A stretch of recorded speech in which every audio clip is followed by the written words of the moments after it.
Hey guys, Cam here. Today we're going to talk about how to use third-party inks to refill Epson printers. So you can refill your own printer instead of go to the store and buy new cartridges. First, we're going to make Epson to accept any cartridges, no matter where you bought from, no matter what kind of cartridge it is. And secondly, we're going to make a transparent cartridge so you can see inside how much ink in it. And then we're going to refill this cartridge with the ink. And after that, you can just enjoy your printing. Every Epson cartridge has a chip on it. It records how many pages you printed with a cartridge. Once the number reaches a maximum, the printer will say the ink is depleted. So if you just fill the ink without doing anything with the chip, the printer will still show the ink level is low or depleted. To make the page number 0, the first solution is called a chipless. Let me put a cartridge chip here. This is the chip you just saw in the picture. And on your right is the printer. So the printer has a memory control unit that remembers the page number. The chipless solution doped this part of the unit, which make the page number always read 0. So the printer will always show a full tank of ink. No matter what, even if you do not have cartridge in the printer, it will show the full ink. Therefore, you can use any brand of ink, any type of ink you want. Chipless used to be industrial secrets that you have to know somebody who knows somebody to be able to do this. Now there are few companies open to the public, and one company I always use is INKCHIP.net. One thing I'm really cautious is virus. If I use other software, other company's software, I'm just worried about if they put some virus on my computer or something. Normally, if you see me showing this kind of technology, I use the company I trust. So their address is inkchip.net, and when you go here, you go to soft, and then you can pick your printer models. They have YouTube video to show you how to do the installation. However, let me walk you through it because I think there are a couple steps not really intuitive for new users. There are 2 steps. First step is you put a special version of a firmware on your printer. And if the first step is successful, then you go ahead and buy the key. Otherwise, if you cannot finish the first step, do not buy the key. That means your printer is not compatible. Even if your printer's model showing here, that your printer might still not be able to do the chipless. They have a very good support, and also they have a YouTube video, and they have a manual. So we're going to do the first step is we're going to download this special firmware, and then you physically plug in your printer into a computer with a USB cable. This thing will not work through the wireless. And then you need to put a printer into a special mode called firmware update mode. So how to put it in, you have to watch the video. So for this one, is this video. Then press the combination, power, and upper right corner of the touchpad. For this one, I want to add, you touch in the corner of visible region, which is this green region. It's not at the top, really top black corner.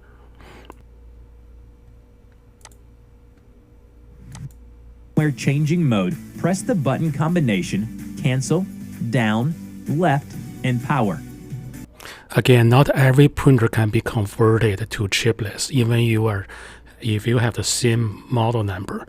For example, for this 3640, if your serial number is higher than ICYYB, like a B5, you will not be able to convert it. So there are about a quarter of this model cannot be converted.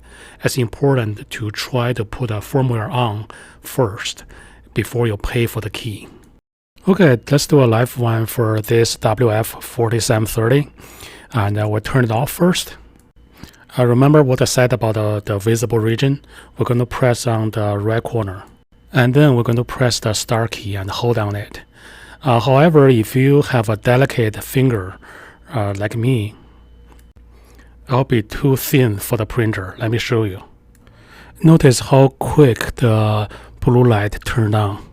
It's almost immediately. That means fail.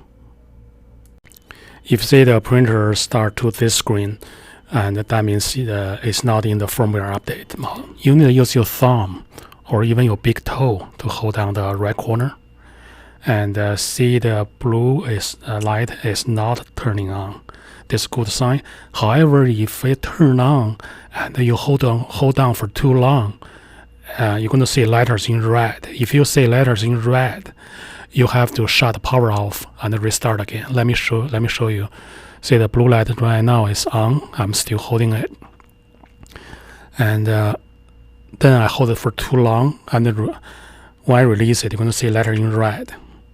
If you see letter in red, you have to unplug the power and plug the power back on, and then hold.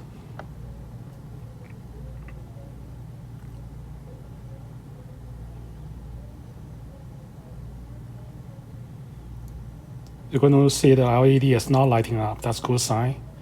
Wait until light up.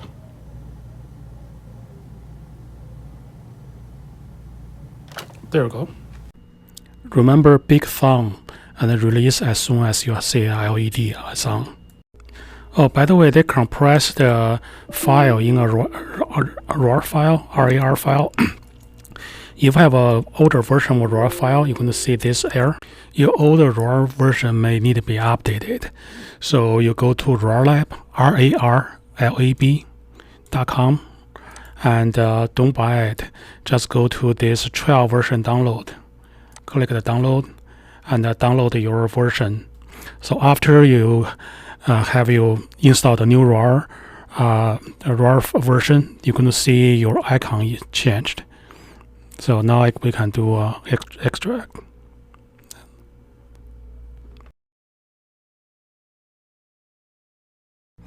The installation will be just your boilerplate stuff. And here you're going to select your printer. So it should be already pre-selected. After the installation is complete, just leave the printer on like this for a while. Go get a cup of coffee. It will take a couple minutes. Eventually, it will say program update mode finished. Then have a ROM version, and there are 3 lines of letters. And now you can just tap on the corner of the visible area to turn it off, or you can just unplug the power and plug it back. Now we complete the first step, and we're ready to go ahead and purchase the key. And we downloaded the key file. Your Windows might have a smart screen to stop you from doing more stuff, because this file is going to change the memory of your hardware, and of course that's what actually we want. So we're going to just click run anyway. Every time you start, the file going to check if it needs any update, and it will automatically update it.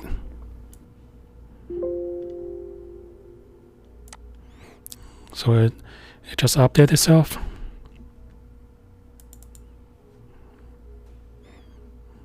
And we should see our printer here.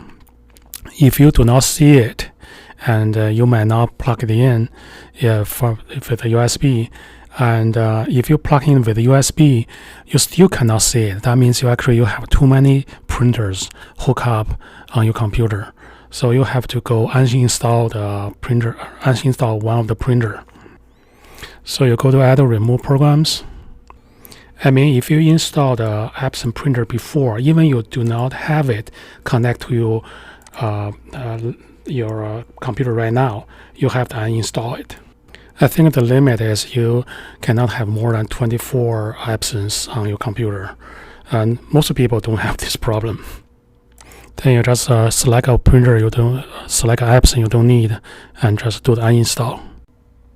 Now we have our printer showed up, and we'll hit the active online. Then we put in the key that we bought. Then we hit OK. They say to keep those activation code to in case you need a reinstall. However, what I found is most likely you're going to wipe out your chipless solution by forgot to turn off the automatic update. Then your printer updated your firmware, and then it become not chipless anymore. What I found the solution is just reinstall the firmware. Then without reactivate it, the printer will become chipless again. So it seems that the key file and the firmware file, they're two separate files. So save this anyway, but most likely all you need is just reinstall your firmware if you accidentally wipe your firmware out. Okay, let's try it. If I take out all the cartridges, the printer still shows all the inks are full.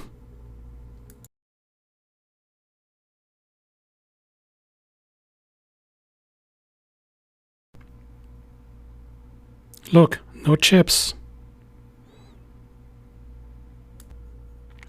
The chipless is a new technology. You may find some older models cannot be covered by the chipless solution. So what you're going to do is you're going to try to find a resetter for those. For the resetter, we cannot work on the memory control unit. Instead, we'll work on the chips. So each pin will be connected to the memory. In the end, we found that there are only 7 pins. That's critical. So how about we have a chip resetter that if we press on those 7 pins, it will set the counter back to 0.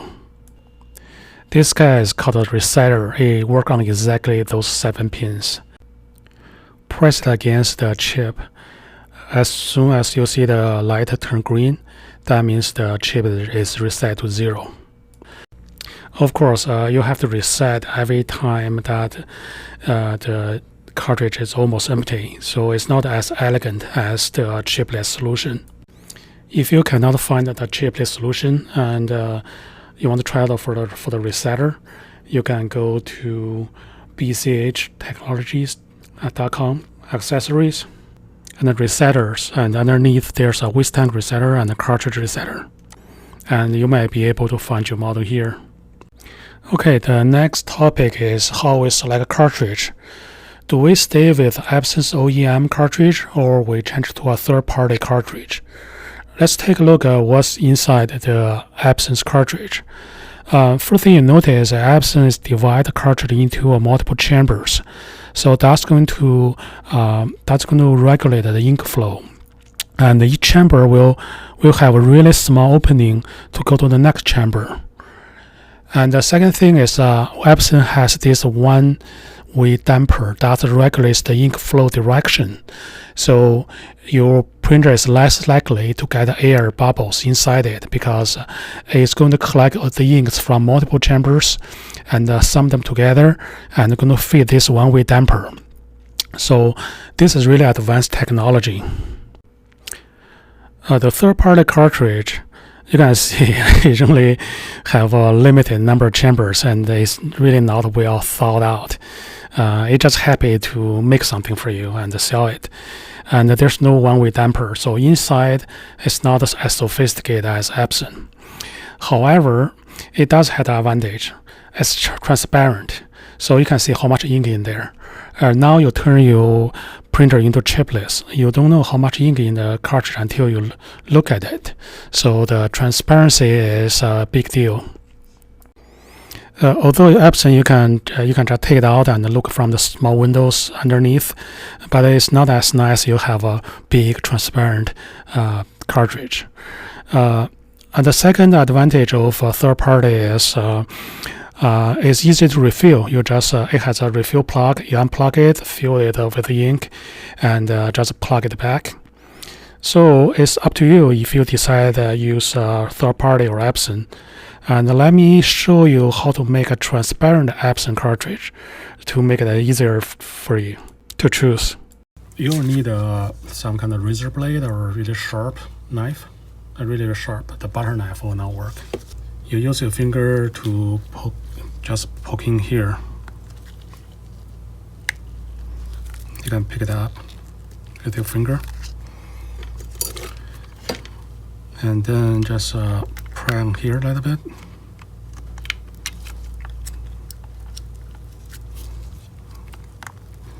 And keep working on it. Clockwise or counterclockwise, your choice.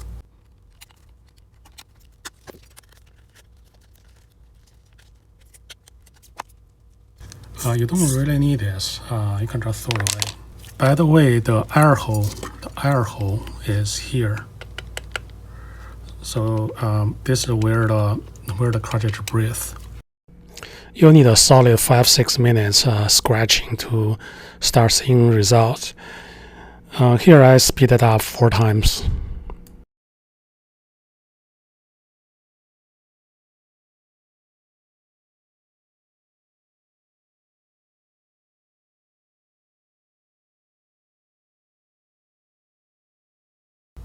You can start seeing the result. When you have a large piece coming up that you have confidence to pick it up with your finger and a knife and start peeling it. And you can see I can hold it, and now I can peel this top layer off. Pay attention to the angle that you're peeling. You do not want to pull it outside, so just peel it horizontally. So the inner clear part will not get detached from the cartridge. By the way, if you just want to see how much ink in there, you don't really have to peel the whole thing. For people with compulsive disorder like me, I have to peel the whole thing. When you work on the area that you peel halfway, try to use the knife horizontally as much as possible. Do not poke in, so you're going to break the clear part. I'm using this cartridge 802. I don't think there's another cartridge with the same shape yet. However, for most of Epson cartridges, such as 288, 220, 200, what else? 127. Those cartridges, they're exactly the same shape. So if you make a hole in one of them, you can just go to eBay, search for Epson empty cartridge. You just get another cartridge, even not the same model. As long as they're in the same shape, it's going to work. Because now your printer is chipless. It doesn't matter what kind of cartridge you put it in. As long as physically the same shape, it's going to work. I usually pay somewhere between 50 cents to about $1.50 for each empty cartridge, which is a lot cheaper than the third-party cartridges. And my friend already blamed me on driving up the price of used Canon cartridge on eBay, because now everybody knows how to refill it, and the price is up. I'm going to put how I peel the other 3 colors as a raw footage at the end of this video, so you can see how long it takes. Maybe you can pick up some pointers. Okay, now let's start refill it. The tool I'm going to use is one 3mm drill. Then I will have a plug, have a needle, have syringe, and have a BCH. It's very hard. It's very easy to tell if your ink is pigment or dye ink. You just look at your ink color. If it look like a mac and cheese, it's pigment. If your ink look like water, okay, you can see through it. That's dye ink. For the ink, you can go to BCH Technologies, ink for printer, and for Epson, and you can select dye ink, pigment ink. And if you want to convert to sublimation ink, that's your choice. So you're going to go pigment, then you can pick up whatever volume you want. And for the accessories, like drill, yes, you can go to accessories. Here's the drill and all the plugs, syringes, and you can find everything here. So remember, your goal is not to fill the whole thing with ink. Okay. As long as you feel good enough, and you're good. You can go to Epson online and check out the ink volume. For the 802, the maximum you can put in is 20 mil, and the regular one is about 10 mils. So there are about 5 mils left in the tank. So if we can fill in maybe 12 mil and or like 15 mil, and that should be good for us. And it's harder to start with this chamber, because this chamber, this side is sealed, this side is sealed. Let me show you. There's a little bit tiny hole here. See, if I squeeze it, I have a bubble. So if I fill here, I can squeeze the air to the top, and then when I release, the ink gonna come down. If I fill here, it's easier. It's easier. I can just squeeze, and it doesn't matter either way. Let's do this one first. Okay, you're supposed to drill upside down, but for this demonstration, I'm gonna just drill it upright. The problem with the drill from the top is if you have a debris, the debris will fall into the cartridge rather than fall down. So in practice, you should drill upside down. Now get a pair of scissors to smooth out the edges and also enlarge the hole a little bit. I found the scissors are better than knife. Perfect. Tight. We start with 10 mil.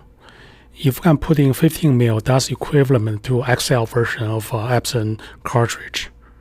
By the way, Epson cartridge, all of them are exactly the same, except they put a different amount of ink. If you buy regular AO2, it'll give you 10 mil. If you get a XL version, they will inject 20 mil into it. Now we give a little gentle rub on the belly, so it can drink the milk. No, not milk, ink.